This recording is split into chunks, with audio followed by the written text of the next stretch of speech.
Assalamu alaikum. Welcome to the channel. I hope you are doing well.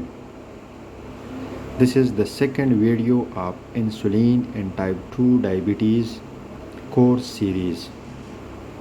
In this video, I would like to talk on when to start insulin and type 2 diabetes mellitus.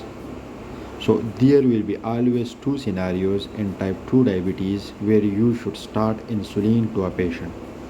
The first scenario is if a patient is already on 3 or more oral hypoglycemic agents and patient is strictly following lifestyle modifications but still not achieving target HbA1c which is less than 7.0%, then it's better to start on insulin.